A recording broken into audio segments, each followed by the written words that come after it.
यह बकरी और उसका बच्चा दोनों घास खा रहे होते हैं और कुछ समय बाद बकरी कहीं चली जाती है और उसका बच्चा घास खाता रहता है और खेलने लगता है। तभी उसे खेलते वक्त एक भेड़िया देख जाता है और वह धीरे धीरे उसके पास चला जाता है।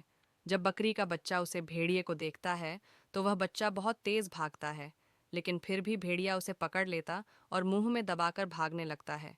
जब बकरी अपने बच्चों को ले जाते देखते ही बहुत तेज भागती आती है, लेकिन भेड़िया उस बकरी को मारकर भगा देता है और फिर बकरी जाती है, अपने साथियों से कहती है और फिर बकरी के साथी बकरी की मदद करते हैं और फिर उस भेड़िए को भगा देते हैं। यह गाय का बच्चा पानी पी रहा होता है।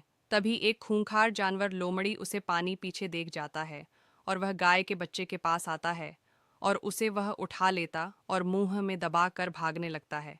तभी गाय देख जाती है और दौड़ा लेती है और वह उससे तुरंत ही लड़ने लगती और उसे मारकर भगा देती। फिर भी गाय और उसका बच्चा रोने लगते हैं क्योंकि किसी ने लाइक सब्सक्राइब नहीं किया। एक गांव में एक बहुत बड़ा कबूतर घुस आता है। एक आदमी कबूतर को रस्सी से पकड़ लेता है और फिर उसे पिंजरे में बंद कर देता है। कबूतर भूख के मारे रोने लगता है।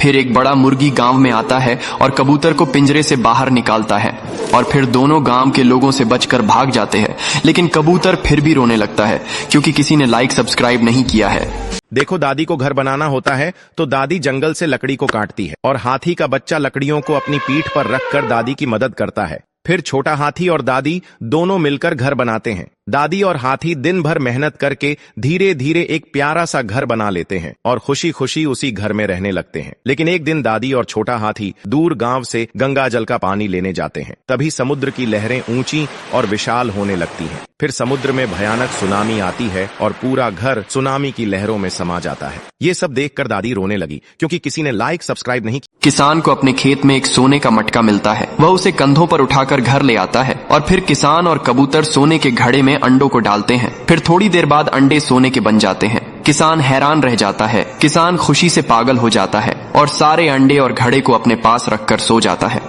रात के अंधेरे में एक चूहा धीरे से मटके में घुस जाता है। जब किसान सुबह देखता है कि मटके से हजारों चूहे झोपड़ी में भरे पड़े हैं, किसान और कबूतर भागते हैं और एक पेड़ पर चढ़ जाते हैं। फिर किसान तुरंत पेड़ के कूद कर जाता है और मटका को उठाकर खेतों की ओर भागता है और मटके को जमीन में दफना देता है। फिर घर आकर रोने लगता है। फिर लाइक सब्सक्राइब नहीं किया।